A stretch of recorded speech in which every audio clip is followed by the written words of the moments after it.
Bonjour et bienvenue pour ce 30e épisode d'une histoire de l'informatique moderne. Et cette fois, on va parler du coding à travers les âges. Alors vous allez me dire, oui, mais on a déjà eu des épisodes là-dessus, les épisodes 14 et 15, où on parlait du développement d'applications. Alors en effet, et d'ailleurs j'espère que vous avez écouté ces épisodes et que vous les avez appréciés, mais là cette fois on va se focaliser plus précisément sur le coding, la problématique du coding et de son évolution, plutôt que le développement des applications avec des L4G, l'infocentre et tout ça, tel qu'on l'avait traité dans les épisodes 14 et 15.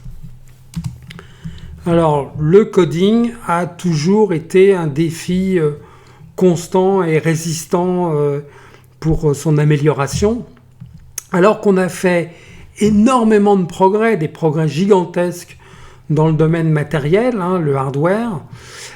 Du côté du logiciel, quelque part, on en est toujours à l'âge de pierre et on y est resté. Et pourtant, c'est pas faute d'avoir fait des efforts dans tous les sens. Et par exemple, dans les années 60, on se disait, en fait, il suffirait de trouver le langage idéal qui permette de formaliser exactement ce qu'on veut. Et donc, pour ça, il y a eu le COBOL et le Fortran qui se partageaient en gros le marché. Du côté du COBOL, c'était plutôt les applications de gestion et avec le Fortran, les applications plutôt scientifiques. Avec le Pascal, on a un peu raffiné l'approche avec un langage plus sophistiqué, mais également un petit peu plus facile d'accès.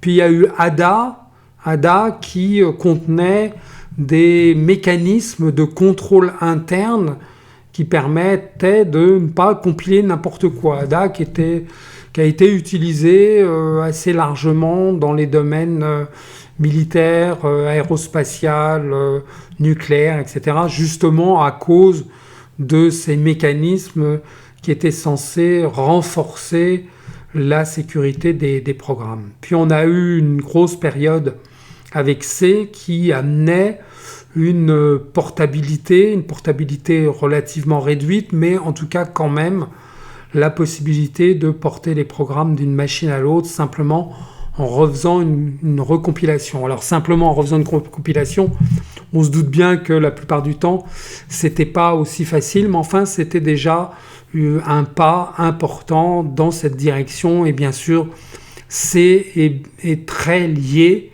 à la naissance d'Unix. Et Unix en lui-même était quelque chose d'unique, sans jeu de mots, puisque c'était enfin un système d'exploitation qui n'était pas lié à une plateforme logicielle en particulier et qui avait pour vocation d'être porté sur à peu près tout ce qui existait en matière de mini-ordinateurs, puisque à l'époque où Unix est apparu, c'était surtout la montée des mini-ordinateurs. Alors comme on parle des langages et surtout du langage idéal, de cette approche de trouver un langage idéal, et bien continuons après COBOL, Fortran, Pascal, Ada et C, donc ça c'est en gros les années 60 et 70. À partir des années 80 et 90, on a eu une nouvelle génération avec en particulier Java qui est incontournable. Alors Java, c'était pas si innovant que ça parce que le rêve de Java de s'affranchir de la plateforme matérielle, ça préexistait. Et il y avait une version de Pascal qui s'appelait Pascal UCSD, qui était à la fois un langage et un système d'exploitation et qui était indépendante de la plateforme. Et Pascal UCSD, par exemple, fonctionnait aussi bien sur PC Intel que machine Z80, etc., au début de la micro-informatique. Le seul inconvénient de Pascal UCSD, mais il était important, c'est que ça s'exécutait avec une lenteur relative, voire certaine. Et Java, d'ailleurs, dans ses premiers temps, n'a pas échappé à cet obstacle. Java, dans un premier temps, c'était lent. Bon, il y avait d'autres défauts liés à Java. J'en ai parlé déjà suffisamment dans d'autres épisodes. Si vous connaissez mon opinion sur ce langage et cette plateforme, c'est pas la peine d'aller plus loin. Moi, je considère que Java, ça n'a jamais mérité le battage qu'on en a fait. Ensuite, il y a eu C#, PHP, Python, puis aujourd'hui Rust. Tout ça, c'est des tentatives diverses et variées de proposer un langage qui permette de tout faire, encore qu'avec PHP et Python, on en est loin, parce que essayons donc de développer des applications mobiles ou des applications embarquées avec ce type de langage qui est en fait bien taillé pour le web, eh bien, vous allez souffrir. Donc, il y a eu de nombreux langages, mais aucun qui se soit distingué par sa capacité à apporter un vrai bond en avant d'aide au coding. Alors, on ne s'est pas contenté de faire évoluer les langages, les méthodes également ont été de la partie, et dans un premier temps, on est resté pendant longtemps sur un processus assez rigide qu'on a appelé la chute d'eau, waterfall, c'est-à-dire que les séquences se succèdent les unes derrière les autres sans possibilité d'anticipation. C'est-à-dire que pas question de commencer une séquence avant d'avoir fini la précédente. Bon, ça convient bien dans certains cas, et d'ailleurs, il n'y a pas moyen de faire autrement que dans certains cas, mais évidemment, cette rigidité se paye. Et en plus de ça, elle se marie assez mal avec le côté créatif, pour le dire gentiment, des développeurs d'une façon générale. Donc plus récemment, on a eu la vague des méthodes dites agiles, où là par contre il y avait un aspect itératif multiple, un aspect prototypal très développé, et puis un formalisme beaucoup plus libre. Mais agile a également été un demi-échec ou une demi-réussite, parce que c'est toujours pareil, certains ont voulu l'appliquer à la virgule près, alors que justement dans l'esprit d'agile, c'était quelque chose à un ensemble de recommandations, mais pas forcément à appliquer de manière rigide. Et quand on applique agile à la même façon que le waterfall, évidemment, ça ne donne pas des bons résultats. Il faut se souvenir, il faut pouvoir se représenter l'énorme gâchis qu'a représenté ces méthodes qui se sont succédées à travers les décennies sans apporter aucune aide réelle, clairement identifiable, sinon à renforcer encore la bureaucratie du middle management des bureaux d'études et des services d'études des organisations qui utilisaient largement l'informatique. Donc aujourd'hui, les méthodes ont un discrédit énorme et assez mérité. Alors évidemment, si on applique ces différentes méthodes avec intelligence, on peut en tirer des bons résultats, mais le problème, c'est que l'intelligence, c'est pas toujours la caractéristique qui brille le plus, en particulier dans le middle management. Alors, on s'est dit, puisque on échoue à faire des langages qui soient juste taillés pour la tâche, des méthodes qui soient adaptées à la façon de travailler de nos programmeurs, il faut aller vers une automatisation, il faut aller vers des règles qu'on a appelées le génie logiciel. Alors ça aussi, j'en ai parlé dans les épisodes 14 et 15, mais là aussi, il faut revenir sur l'échec retentissant qu'ont connu les AGL, donc les ateliers de génie logiciel, parce que là, il y a eu un hype absolument extraordinaire, dans les années 80 surtout, un peu dans les années 90 aussi. Il fallait, qu'on ait plus de développeurs, juste des chefs de projet qui allaient superviser les entretiens avec les utilisateurs, qui allaient formaliser les bases de données et tout allait découler quasiment automatiquement. Non, il ne suffit pas d'avoir une base de données bien normalisée pour que l'application en découle de source automatiquement et de façon adaptée. C'est évidemment beaucoup plus subtil que ça. Et comme dans un premier temps, les AGL permettaient de faire pas plus ou pas tellement plus que des applications crudes à partir d'une base de données relationnelle, évidemment, on tapait à côté de la plaque. Donc les AGL ont été un échec retentissant, et là aussi très largement mérité. C'est assez fou d'ailleurs de penser qu'après coup, il y a eu toute une industrie qui a existé, qui a gravité autour de ce marché, et qui a quasiment disparu du jour au lendemain. Avec le recul, bon, moi je considère que c'est mérité, mais avec le recul, c'est quand même assez vertigineux. Et puis de fil en aiguille, on en est arrivé, mais là aussi je l'avais évoqué dernièrement, au no-code, low-code, qui, comme toujours, revient à un fantasme qui est assez vieux dans l'histoire de l'informatique. C'est de dire, comme on n'a pas assez de développeurs, on va enrôler les utilisateurs, on va les faire coder eux-mêmes.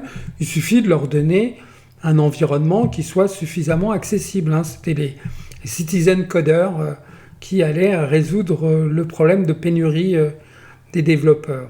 Alors ça ne veut pas dire que toute la mode du low-code, no-code, low-code est achetée aux orties. Au contraire, ça a permis de faire des choses intéressantes, mais enfin qui étaient déjà en germe avec les L4G graphiques dans les années 90. Quelque chose comme Airtable, par exemple, est très bien, est utile, mais à ses limites.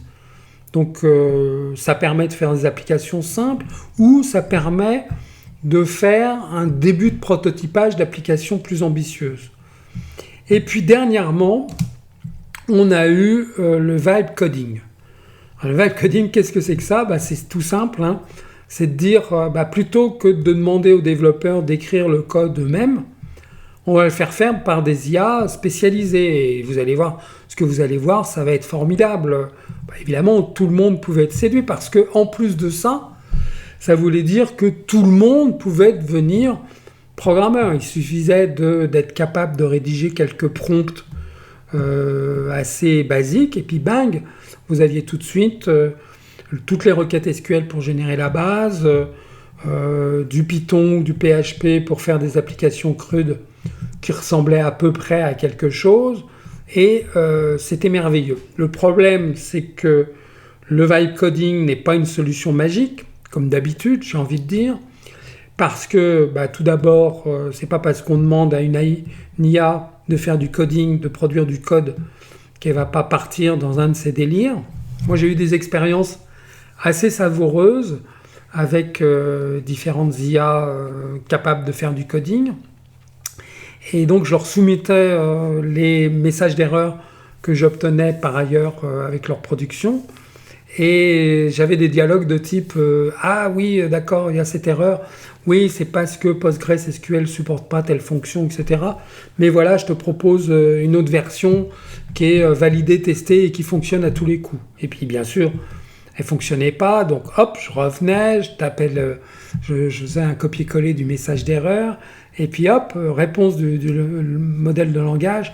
Ah oui, effectivement, je comprends ta frustration, et puis moi aussi je suis frustré, mais ça y est, voilà, ça c'est la bonne version, et tu vas voir, ça marche à tous les coups. Et bien sûr, quand vous partez comme ça, en fait, vous vous enfoncez dans un puits sans fond dont vous ne sortez pas. À partir du moment où une IA commence à se mettre à délirer, il n'y a pas un moment où elle se met à redevenir raisonnable. Donc le vibe coding, ça peut être bien pour des applications relativement simple, et à condition que vous ayez le minimum de compétences permettant de savoir d'abord où est-ce qu'il faut faire les copier-coller, ensuite à quoi ça ressemble, ce que ça veut dire, de façon à être capable de faire le debugging vous-même, parce que ça, là-dessus, le vibe coding n'est pas très doué. Et une fois de plus, on s'aperçoit que l'impasse vient de considérer que la difficulté du coding, c'est d'écrire le code. Alors qu'en fait, c'est le debugging qui prend le plus de temps. Parce que quand on se penche sur la réalité des pratiques, quand on a fait du développement, on sait bien que la mise au point du programme prend bien plus de temps que l'écriture du programme. C'est dans le debugging qu'on passe le plus de ressources du projet plutôt que dans le coding. Et ça, il faut avoir un minimum de pratique pour le savoir, il faut s'être frotté au dur mur des réalités pour s'apercevoir que bien souvent, on passe beaucoup plus de temps à corriger une erreur qu'à écrire, évidemment, des fonctions dont après on est très fier. Donc le debugging est le point clé et là-dessus, le vibe coding n'aide en rien. Au contraire, il va plutôt empirer les choses en glissant des erreurs subtiles qu'on ne va pas remarquer en première lecture. Et c'est là où la compétence compte, c'est là où la compétence fait la différence. C'est tout à fait faux de dire que n'importe qui peut se mettre au coding, parce que c'est pas d'écrire du code qui compte, c'est de comprendre ce qu'on a écrit, de comprendre comment ça fonctionne, comprendre les impacts. Donc, quand on prend le code d'un autre, et en particulier d'une IA, il est primordial de comprendre ce que ce système propose. Sinon, on est perdu et on n'arrivera jamais à mettre au point ce programme. Je voudrais revenir sur un personnage que j'ai déjà évoqué dans les épisodes précédents. Il s'agit de Fred Brooks, qui est très célèbre et pour de bonnes raisons. D'abord parce qu'il a été le chef de projet de l'operating system de l'IBM 360, OS 360, qui a été un projet très long et très difficile. Et ensuite parce qu'il en a tiré des conclusions. Il en a tiré tous les enseignements à travers ses livres, comme le Moi Homme mythique, No Silver Bullet, etc. Des livres qu'il faut avoir lus, qui sont encore valables aujourd'hui, alors qu'ils ont été écrits au début des années 70.